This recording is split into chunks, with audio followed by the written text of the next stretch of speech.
At first, I didn't think it was real. I woke up to this blinding light, and I was transported to another place.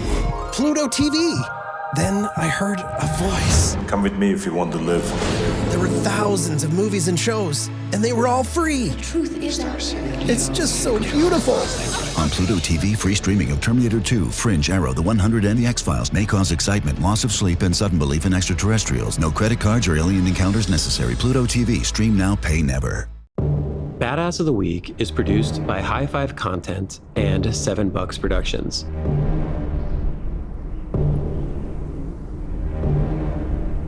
Vladivostok, Russia, February 1993. The edge of the world is a freezing, jet-black nightmare. A howling Siberian blizzard is ripping through the harbor, dropping the visibility to zero and covering the massive, rusting superstructure of a 10,000-ton container ship in a thick glaze of ice. High above the pier, inside a control tower overlooking the vessel, a group of heavily armed Russian mobsters are huddled around a space heater. They are drinking vodka and assuming nobody is stupid enough to be out in a storm that can freeze skin in seconds. They're wrong. Out in the dark, slipping over the ice-slick deck like a ghost, is Max Hardberger. Hardberger isn't a military commando. He's a maritime repo man. He's a lawyer, an author, and a ship captain whose job description is simple. When warlords, corrupt governments, or the mafia illegally seize a multi-million-dollar cargo ship, the insurance companies call Max to steal it back. And right now, he's about to hotwire a container ship right out from under the noses of the men holding it hostage. The plan is suicidal. In the pitch black, Hardberger and a skeleton crew he smuggled into the country manually disconnect the massive dock lines, hoping the howling wind drowns out the groaning of the steel. He slips into the pitch black engine room, holding his breath as the massive diesel engines cough, sputter, and finally roar to life. The mobsters in the tower look out the frost-covered glass and realize what's happening, but it's already too late. By the time they scramble to the docks, weapons drawn, the ship is already moving into the frozen channel. Hardberger is at the helm, blind piloting a massive cargo ship through a narrow, ice-choked Russian harbor in a full-blown blizzard. Without lights, without a harbor pilot, and with the local authorities and mafia already scrambling to intercept him.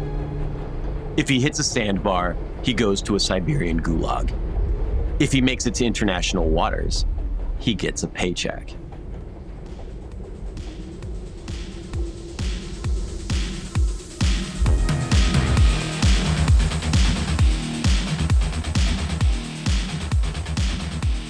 Hello, and welcome back to Badass of the Week, the show where we tell the badass history of badasses.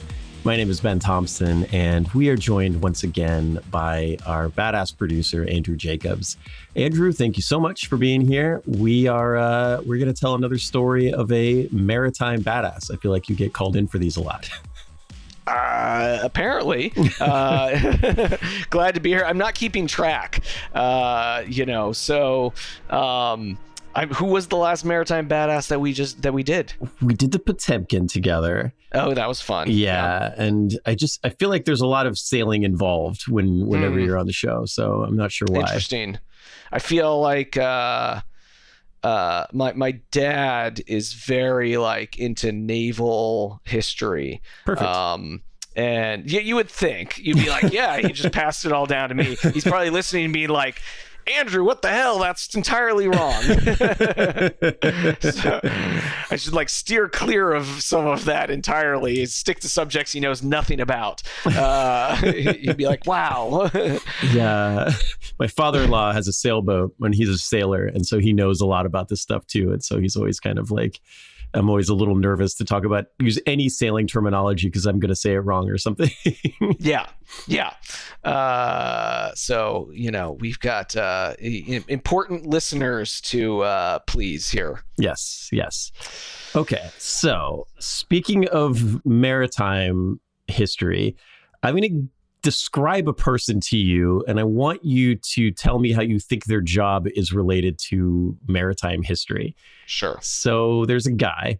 He's a native of New Orleans. He has a Master's of Fine Arts in Fiction and Poetry.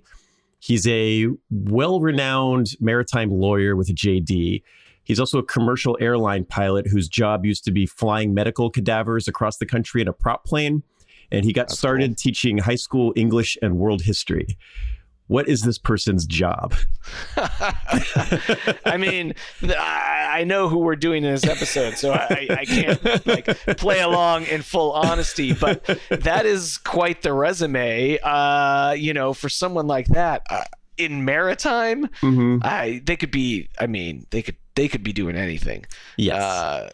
And they are doing anything. They are doing a thing in which there's not like a LinkedIn category. It feels like their job in maritime is like enjoying cruises or giving lectures on cruises, maybe. Yes, that's probably true, and that is part of what Max Hardberger does. He did write a book, and he does do lectures about this sort of thing. Yeah. But what he is most known for is being the world's most successful and possibly only international cargo ship repo man. Which is a job. Which is a job that this guy has. So how does this work? You miss a payment on your cargo ship and they send the repo man. It's your 2012 Honda Civic, you missed a payment and the repo guy comes and takes it back in the middle of the night. It's kind of like that, except we're talking about 10,000 ton, $20 million freighters. We're talking about container ships, like the giant, massive ones with all of the containers on them. We're talking about a dude who spent most of his career going into like Mos Eisley, going into like Haiti and Venezuela, places like that, and stealing cargo ships from the dock, which is extremely illegal in the terms of he's got a certain set of skills. He's got a special set of skills. He's been shot at. He's been chased by the Navy. He once had a scheme involving a voodoo priest that helped him liberate a cargo ship.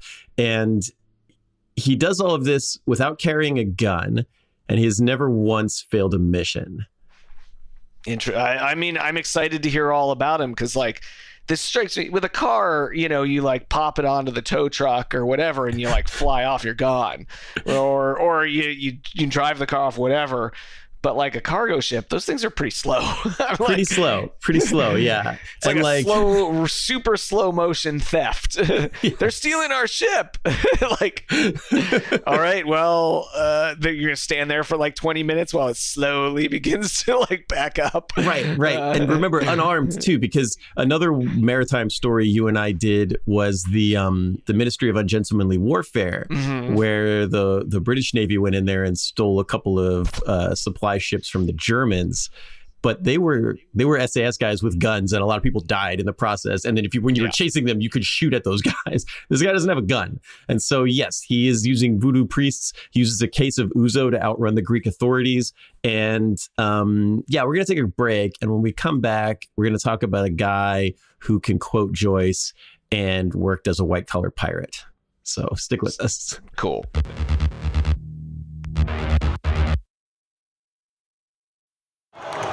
Wishing you could be there live for the big game, soaking up the atmosphere of the crowd. But too often, life gets busy, or the price holds you back. Priceline is here to help you make it happen.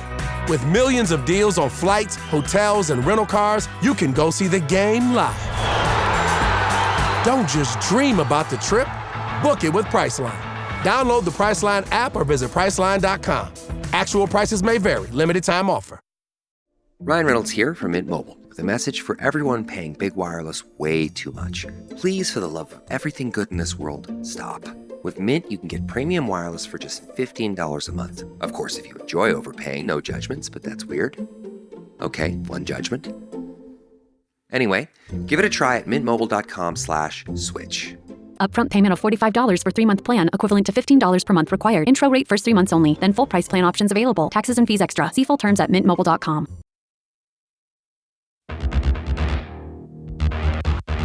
All right, welcome back to Badass of the Week. We are talking about Max Hardberger. So to understand how a guy starts stealing ships from the Russian mafia, we have to look at where he starts. So he's from New Orleans, which is a city that is, is comfortable with the unusual. And he just kind of, the early part of his career, it sounds like a guy who doesn't know what he wants to put on his business card. So, okay. He starts off with his MFA, and that's a Master of Fine Arts. So he's literally studying poetry at the University of Iowa. I imagine it's useful stuff. Yeah, this is one of those things that your dad would be like, "What are you going to do when you graduate?" Yeah, I'm picturing he's like sitting in workshops. He wears a turtleneck. He's discussing the emotional resonance of a sonnet, like that kind of thing. Yeah. This is a thing that sticks with Hardberger. So he does read Joyce for fun. He mentions that in one of his books. He decides when he's out of school, he's going to do the one thing you can do with an MFA in poetry, which is teach English to high school kids. Spread the word. Right, yeah. Now I'm going to I had to read all this. Now I'm going to make you guys read all of this. Yeah. He's in high schools, which is, I guess, its own kind of combat zone. And he's like, he decides pretty quickly that this is soul crushing. He's describing iambic pentameter to high school kids who don't give a crap. And so he's like, all right, I need to find a new career. I need to find a new job that, my MFA in poetry qualifies me for. So was this one on LinkedIn? No, he becomes a commercial airline pilot, except not flying tourists around in like a 747. He's flying medical research cadavers around the country in a single seat prop plane. So he's flying dead bodies. Just him and a bunch of dead bodies flying around. Yes. It'd be really weird if that plane crashed. And they would, that's a CSI episode there. And be like, you're like, this plane crashed, but this person's been dead for weeks. It's a CSI. It's got to be a CSI mystery episode, right? You're going through the wreckage, and then like one of these bodies was murdered. Yeah. Yes. So, I mean, I guess the one thing is like they're not going to, like, his passengers aren't going to complain about the reading assignments. Yeah. Fair. Quiet, peaceful ride. Nobody's going to argue with you. Okay. So he does this and he likes that, okay, I guess, for a while. But he decides he wants something more. And when Max was a kid growing up in New Orleans, he worked rigging supply ships in the Gulf. So he worked down at the docks and he liked boats, and he decided, okay, fine, maybe I don't want to transport corpses anymore. I'll get into container freighter shipping. So he joins a shipping crew, and this guy we will see is a like go all out all the time kind of person. So he doesn't just join a crew. He obsesses over how ships work and every component of being on a container ship.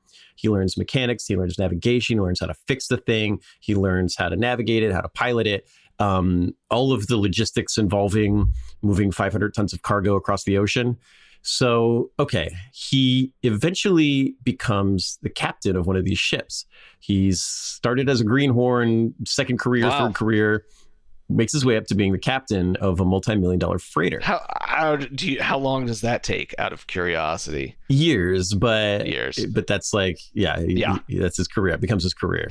It's not one of those things where, like, someone gets shot and they're like, you're the captain now. In the movie version, that like probably the old is. days. Yeah. In the old movie days, you got promoted to captain pretty quickly because someone died, or you were, the rich person's son-in-law. Yeah. The second in command gets scurvy. The captain gets killed by pirates. Somebody gets eaten by a shark. Captain. In the movie version of Max Hardberger's life, the going from greenhorn to captain is probably like a 30-second montage. Yeah. But that's where he gets to. So he's sailing freighters around the world. He's going to the Caribbean, South America, the Mediterranean. And now of all of the things he's done, this is the thing he likes. He's going to be a grizzled sea captain, delivering goods. This is the mid 80s. And he's just like, he loves it. He's going around to different ports. He's drinking, he's hanging out, he's doing his job. He loves it. All right. So this changes in 1987. He's in Haiti, and the final containers are being winched off of his ship, and a group of guys with machine guns storm up the boarding ramp. So this group of dudes walking on the ship, they've got guns. He's a commercial freighter. Speaking of pirates, right? He's a commercial freighter captain. He's not armed. And these guys with the guns, they have paperwork with them, typed and stamped by the court of the port here. And it says that the ship that Max is captaining hadn't paid its debts. It owed some money to the Haitian authorities, hadn't paid it, and the judge has ordered Max and his guys to vacate the ship immediately. And now Max isn't the owner of the ship, he's the captain. He doesn't know, he's not involved in like the politics of this or the financials or whatever. But they could be stealing it. Who knows? Yes. And now this turns out is a scam that people run and people were running in the 80s. They were stealing it. They were stealing the ship. Yeah. Haiti in the 1980s and several other places around the world, not to just single Haiti out, but it was the kind of place where if you were a rich businessman, you could bribe a judge to sign some paperwork saying something like this. The judge will issue a seizure order for the ship. The henchmen take the boat, they kick off the crew, sell the vessel at auction to the guy who hired them to steal it. Then under maritime law, the way it worked at the time, at least, was auctioning off a ship cleans all the history of its registration. So it starts it fresh again. So you kick the captain and crew off the ship, you have your fake papers, you run it at auction, you sell it. By the time international law or whatever, or the courts or whatever are like, oh, actually, maybe they shouldn't have stolen that boat, it's gone. So great. The owners are powerless to get it back. And because, you're not you don't have an army to back you up, and Haiti does, you're screwed. Yeah. So the typical captain at this point, like the SOP is for the captain to go to the embassy, file a complaint, wait 5 years for a court date that never happens. And okay, great. All right. Now, Max has that MFA. He knows a bad plot twist when he sees one. And his name, I believe, is short for Maximum Hardberger. I don't know if that's true. I hope it is. Yeah. So he decides, all right, the law's against me. But he does, he has been kind of studying everything about ships. And he does know that international waters begin at 12 miles off the coast. So if I can get this ship out to international waters, now it is theft if they steal it back. So I just have to get it 12 miles. Like you said, it's slow, but I only have to get it 12 miles off the coast, and then I'm free. It's like running for the border in like the old cowboy days. Yeah. So, okay, how do you out-legal a machine gun? Because these guys have guns and they're on your ship right now. So what Max does is he pulls a card out of another one of our friends' books. He pulls a card out of Klondike Joe Boyle's book, and he says... He fights a shark. Fights a shark. No. Another Klondike Joe go-to. He is like, all right, I'm going to get off the boat. We're going to get all this stuff off the boat. We'll leave. We'll do exactly what you say. But I do have like 8 cases of rum on here, and I can't take it with me. Maybe we should just drink it. So he goes he leans into that grizzled friendly captain role. He breaks out all of this high proof rum, and he's like, look, let's have a drink, and then I'll get out of your way, but let's drink this because I can't take it with me. So he throws this huge party, gets the guards all various stages of drunken, and then has his, and while they're like passed out or hanging out, he has his engineer lock them into their quarters. Oh, jeez. Mm-hmm. Yeah. So it's nighttime. These guys are all like drunk. He locks them in their rooms. They pull the anchor. They kill the lights on the ship. They sail out of the port. And remember, Max had been teaching sonnets a few years ago, and now he's stolen his own ship back from the Haitian authorities. He gets to the 12-mile line before they can catch him, and then the guards wake up. And these are like armed guards, right? I think he disarms them, but they wake up, and he's like, all right, well, they put him in the lifeboat. And he's like, it's 12 miles to shore. Get rowing. All right. And they row back to shore, and he gets away with his ship. He saves the ship. Okay, bold. I like it. Very bold. Now, Max then decides, like, that for a lot of people is like the pinnacle of like, oh, that's the craziest thing I ever did. Max decides, I should start a company that does this professionally.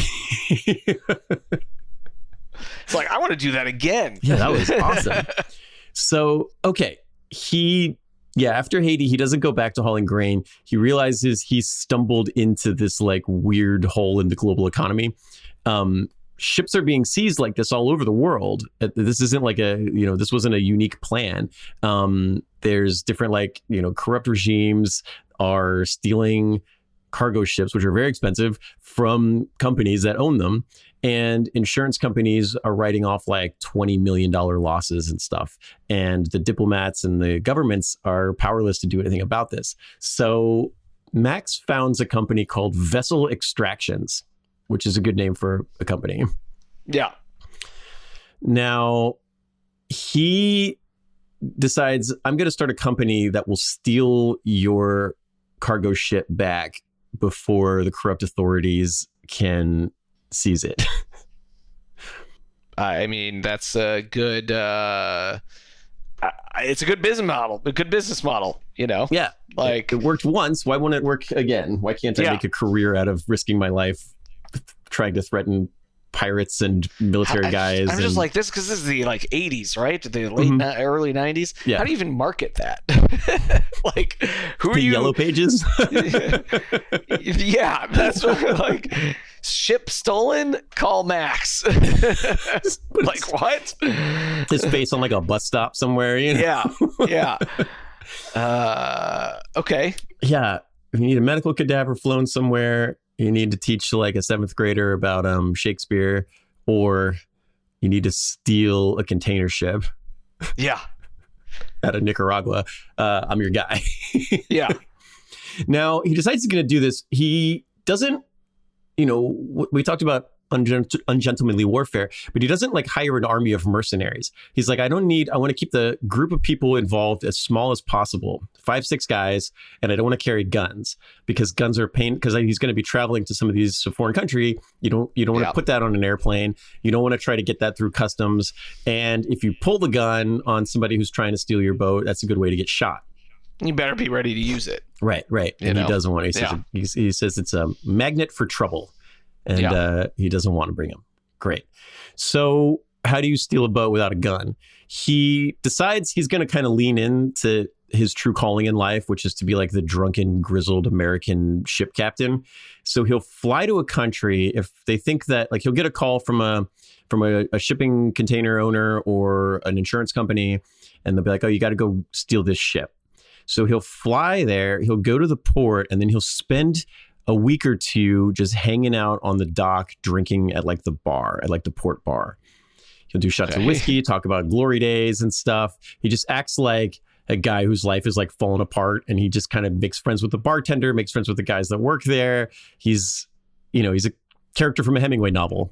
Sure. Or I guess actual Hemingway towards the later years. Yeah.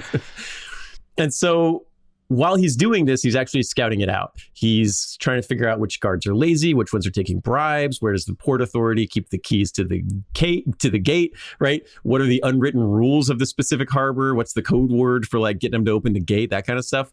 So his plan for stealing these things is not the Expendables, it's Ocean's 11.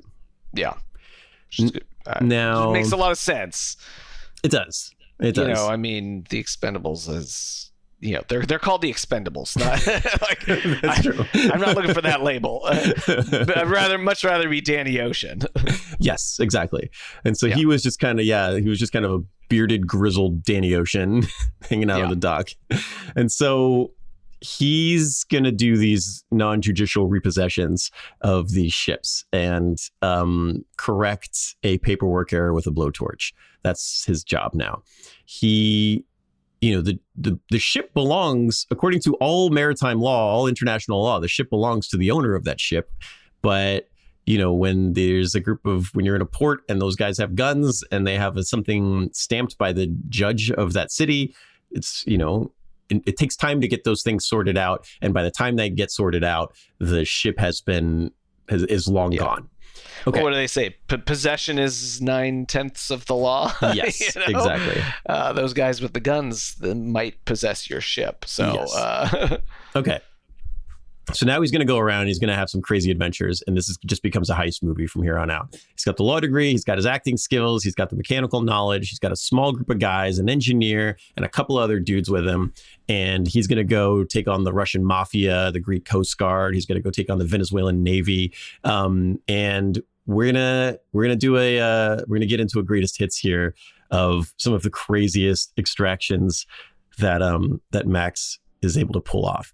I think first we're going to take a quick break. And for those of you who haven't heard yet, we are doing advertisement-free episodes on Patreon now. So if you find us on there and sign up for our Patreon, you can get ad-free episodes.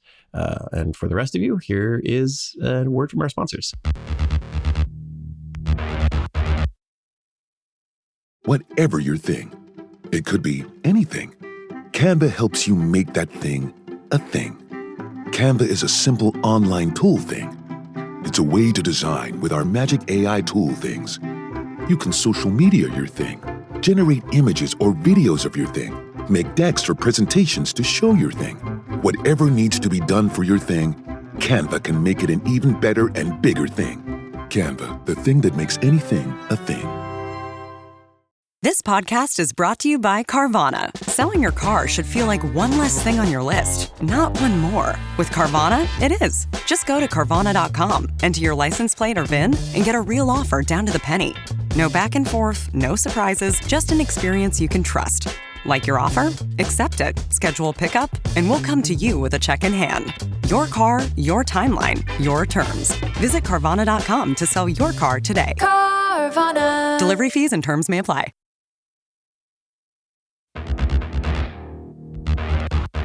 All right, welcome back. Andrew, we are talking about Max Hardberger and, you know, his ability to steal ships from corrupt ports. Now, a lot of times the extraction is fairly straightforward. He gets to know who's who under the cover of darkness. They go in with a blowtorch because they can't lift the anchor. Lifting the anchor is loud and it takes a long time. So you can't lift the anchor. You cut the anchor with a blowtorch. Interesting. So when you said solving a paperwork error with a blowtorch, you were literally, he's using a blowtorch. Literally using a blowtorch. Yeah. He gets cool. He fires up the ship and somebody else, one of his guys cuts the big heavy anchor chain with a blowtorch so that they can just sail away. And they sail away under the cover of darkness. They try to get to 12 miles out. And when they do, they're free. Okay. Now, interesting niche business here. He is very successful and he becomes the guy that insurance companies have on speed dial. He starts traveling the world and every mission is kind of a different genre of movie. Sure. We'll start with the voodoo story because that's one that I enjoy. Max is back in Haiti again. He's trying to repo a freighter, but the dock is swarming with armed guards. And okay, he can't shoot his way through. He doesn't want to try to bribe them or sneak past them. So what does he do? He goes and hires a local voodoo priest and pays this guy to go down to the dock and perform a ceremony saying that the ship is cursed and anyone who steps on it is going to lose their soul. I mean, this is the meeting when they're like, what if we got a voodoo priest? Yeah. So someone's like, no bad ideas. What if we got a voodoo priest? It works. It works. These guys are like, I'm not going on that ship. and they disappear. They drop their AKs. They vanish. Max and his team walks right up the ramp, cuts the anchor with a blowtorch, sails away. He said his favorite thing to go with, he said the most helpful people were the prostitutes, like the dock prostitutes. Like he would go there because like they know everybody, they know everything. Very good resource for dealing with sailors. Yeah, could provide distractions. All manner of things. So he said that was like, those are the smartest people on the dock. Another time he's in Venezuela. And he manages to get on board the boat, pretending to be like a skeleton crew or member, to try to shut it down or whatever, sent by the company to help do the transition. And he notices that some of the guards that are on the ship are a little bit jumpy. These guys are clearly not sailors. They don't know much about the ship, about how ships work, and they don't really like being on them. So, okay. He decides, I have a plan. So he goes into the engine room and he starts screaming. And he's like, the hull is breached and the vessel is going down. Like, we're sinking. Everybody get out of here. And so, his degree's in poetry, but you don't get an MFA without taking a couple acting classes. And he was just like, he's running around screaming. The guards don't even check the gauges. They just get into the lifeboats and row for their lives. Get away. And then when they leave, he just closes the doors on them and sails away. It's like Looney Tunes. Yeah. God, hilarious. There's another story where he's in Russia, and while the Venezuelan story is a comedy, the Russian story is a spy thriller because he's trying to steal a ship, not from the Haitian government or the Venezuelan government. He's trying to steal a ship from the Russian mafia. Ooh, which is a whole other thing. Even if you're not carrying a gun, this is a heads on pike situation if you mess this up. Yeah. So, okay, these guys don't care about voodoo curses. They're not going to care about a sinking ship. They're in vodka? Vodka, maybe vodka. Has he tried vodka? Could work. They are in Vladivostok, which is frozen. It's across from Alaska. So frozen harbor, sub-zero temperatures, snowstorm, and if you get caught, you're not like Russian prison's bad enough, but these guys aren't going to send you to Russian prison. They're going to put you in concrete shoes and send you to the bottom of the harbor. Yeah. Okay. He's there. He's trying to figure out what to do. He decides like, all right, if I wait for, they're guarding this ship, but there's a couple different groups of guys because it's so cold. You got to be standing outside. They have to do these shift changes pretty regularly. So he decides he's going to wait for a shift change, and visibility at the time, it's a blizzard comes in. These guys are doing this shift change in the blizzard, and using the storm as cover, he has to fire up the engines and smash the ship through the ice before they can get patrol boats into the water.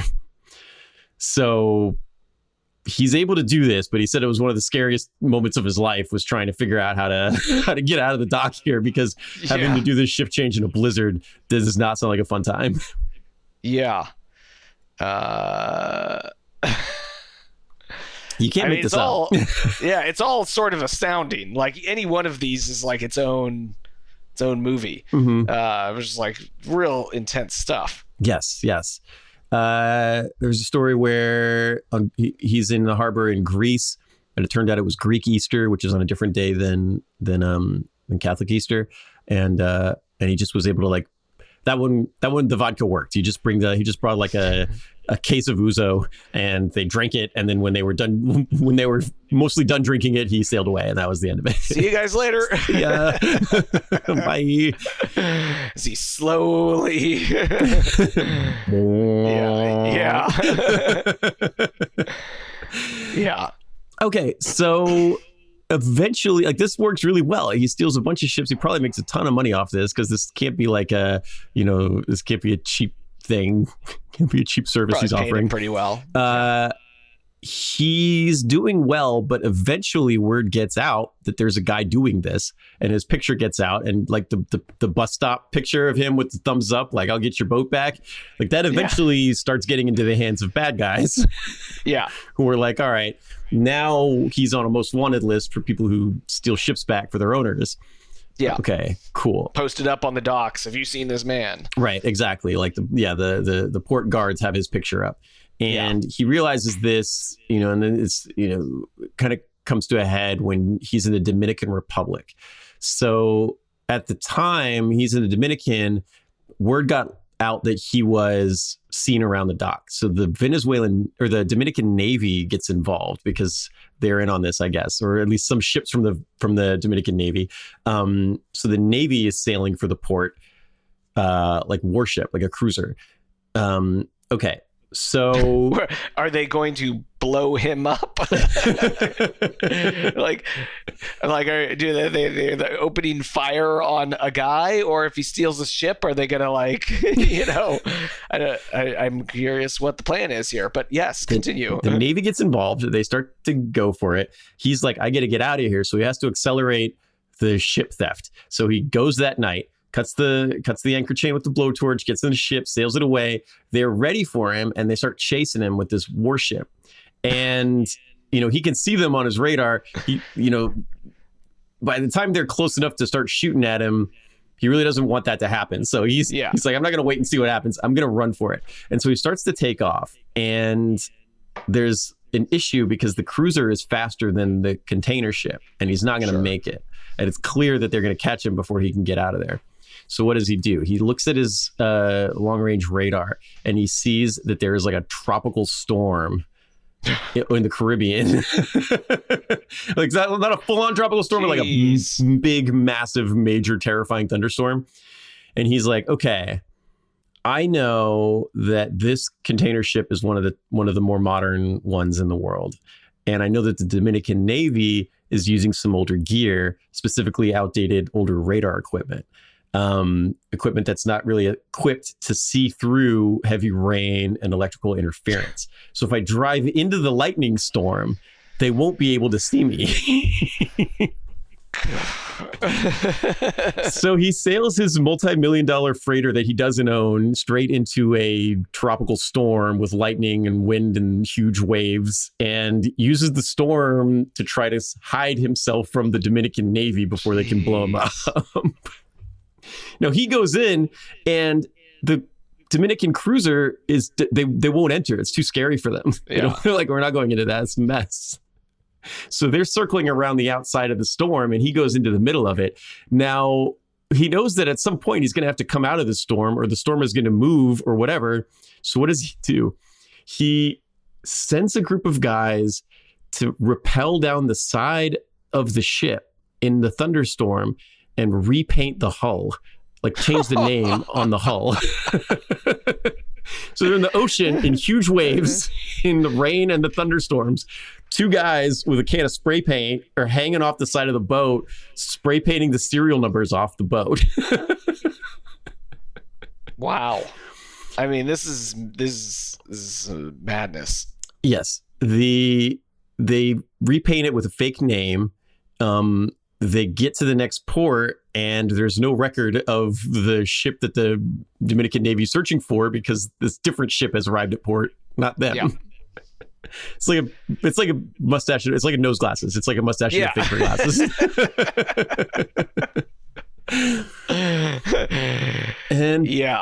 And that's just Max Hardberger. That's just how he maximum Hardbergers. He is in his 70s today. He ended up having to retire because he became too well known for doing this. You can't pretend you're not this guy when everybody knows you're this guy now.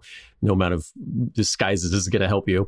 So yes, he's in his 70s. He's got a JD and MFA. He's been a pilot. He's been a teacher. He wrote a best-selling book about his experiences called Seas, which is very good. And yeah, he never killed anybody. He never failed on a mission. He just tried to like outwit or just outballs every criminal that tried to stop him. Just a guy having some fun on the high seas. So I don't even know what the lesson is here, Andrew. Be open-minded about your career. Yeah, I think that's it. Hey, maybe an MFA, is practical. I don't know. Maybe I didn't waste my life with this history degree. You can steal ships. All I need is to learn everything about sailing a ship. Yeah. I wonder how much of if this is still like a thing today, if it's still happening. I think some of the loopholes here got closed, but I do think it's still a problem. There's a lot of stuff that was going around because the Somali pirates were doing this sort of thing when they were stealing ships. And so there's been a lot of movement to enforce this stuff. But at the same time, international law, as we have seen in many global conflicts today, international law is a suggestion that is backed up by nobody with guns. So it's hard.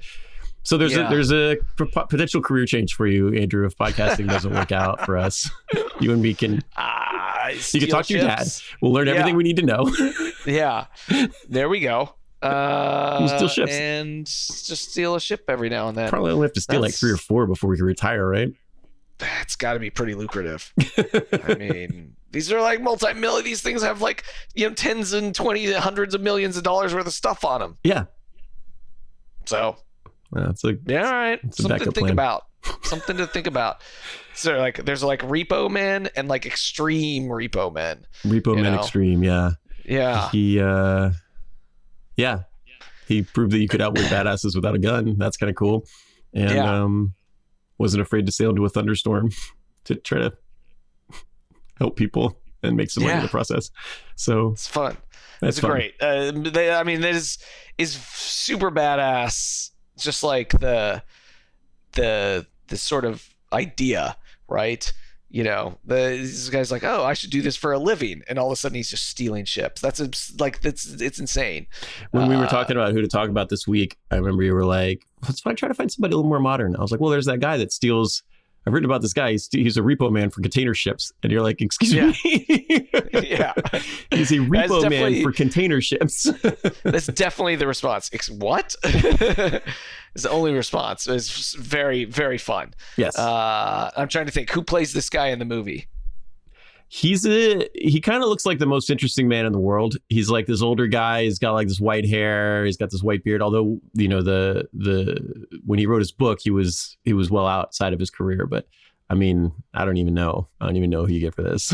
Feels like, today it's, Liam Neeson. Would have been good for Harrison Ford maybe like 10 years ago. 10, 15 years ago. I could do that.